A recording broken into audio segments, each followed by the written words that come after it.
First off, I want to thank the brave men and women who work behind the wall. I want to thank them on a national level because their job goes unrecognized. How do they try to turn a guard? Well, correctional officer. Sorry, I apologize. But correctional officer. How you guys doing today? It's Anthony Gangi, host of Tier Talk. Today I want to discuss juvenile offenders. Seems to be a hot topic right now, especially at Rikers. Rikers has got a lot of concerns going on with dealing with their juveniles, especially the tools that they can use to keep the facility safe and secure, which means that we're keeping the inmates safe and secure, which means that we're keeping the staff safe and secure. So when we get back from our sponsors, I want to touch on working with juveniles and concerns that I feel are just being overlooked. And again, no politics. I don't play politics. I play what I feel should be common sense, especially when it comes to running a safe and secure facility. So when we get back from our sponsors, we're going to talk a little bit about juvenile offenders. As always, guys, the show is Tier Talk. If you haven't, please subscribe, interact, engage, comment, hit that bell. That bell's going to notify you every time I post up a video.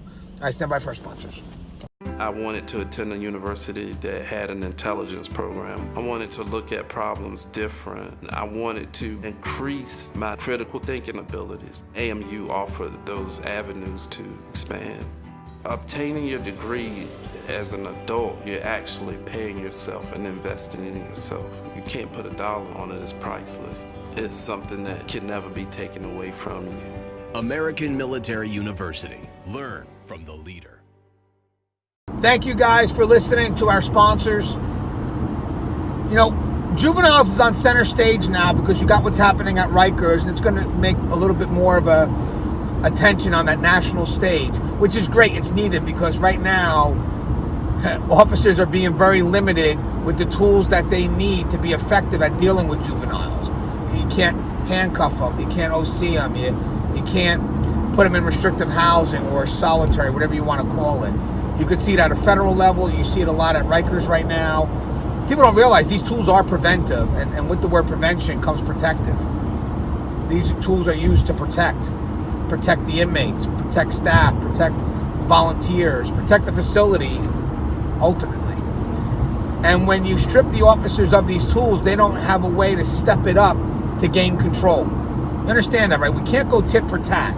We have to have a way that we could step it up a notch so we can have the control in our hands to bring it back down. And for the officers that misuse it, there should be discipline for that. But you shouldn't collectively punish everyone, because what you're doing now is you're making the facility vulnerable. And when I say facility, I mean everything that's in that facility. That means that if you don't give the tools to the people who do the job professionally, you're leaving the inmates vulnerable, you're leaving staff vulnerable. You just don't care, in my opinion. You just don't care for the safety and well-being of that facility, which encompasses all of what I just mentioned. I've dealt with juveniles before, not in a juvenile correctional facility. I dealt with juveniles that are doing adult sentences. So I could just imagine how hard it is to work in a juvenile facility, because I found juveniles to be very impulsive, very unpredictable. I mean, obviously you have some adults that are that way too, but definitely more so with the juveniles. That's why a lot of people don't want to work in juvenile facilities. Now it's even more so because now they don't have the tools to deal with that unpredictability, that impulsive behavior. And speaking of that, that's why I say it doesn't matter what status an inmate is in. Sometimes they just act on emotion and they do foolish things. And then they wind up saying later on, man, I should have thought that through. So we always have to make sure our officers are prepared for how to deal with that person that acts on impulse, that person who is very unpredictable. But for juveniles, majority of them are unpredictable, and it makes it very hard for staff to deal with them, because the juvenile doesn't even know which way they're going to go sometimes. Sometimes they're trying to still figure out their emotions, and should I make a left or a right? And I would love to say that we can help them work through that, but no, our job is safety and security. If that person dealing with their emotions puts others at risk, then we have to get on that, because we have to worry about protecting those that person could potentially victimize. So for us to not give the tools to the people who are watching those juvenile offenders, then you really have no understanding of what it is that they have to do every day. Also, taking away those tools, as I mentioned, takes away their power to control. So now I'm sure the inmates are going to rub that in their face. Hey, I could do whatever I want because you can't touch me. So now you got the officers if not being physically assaulted, because it looks like they were just assaulted up at Rikers, they're getting disrespected.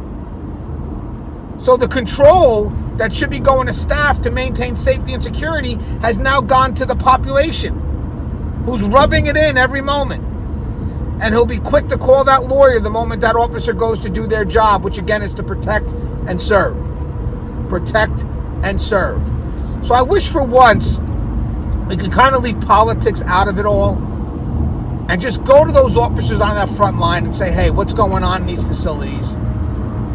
How can we help you make it better? Because I know that if we help staff, ultimately we help the environment in itself. Help staff can do their job to do what needs to be done to protect the inmates. And again, just protect the integrity of the facility. But that's not being done. But I would love your thoughts. If you work at a juvenile facility, what are your thoughts? And again, the tools that are being employed, should they be taken away? I say no. They are protective measures that are used to prevent. And without those tools, the inmates feel that they have control. And once it gets known out there of the changes that are happening and why the changes are happening, inmates walk around like they have carte blanche. Because what we're doing is we're generalizing staff towards the negative. And now the inmates see that and say, well, you can't touch me. I don't care how professional. You can't touch me. I can do whatever I want. And we don't want that. It puts everybody at risk. As always, guys, the show is Tier Talk. Love you guys. If you haven't, please subscribe, interact, engage, comment, hit that bell. That bell will notify you every time I post a video. All right, guys, stay safe.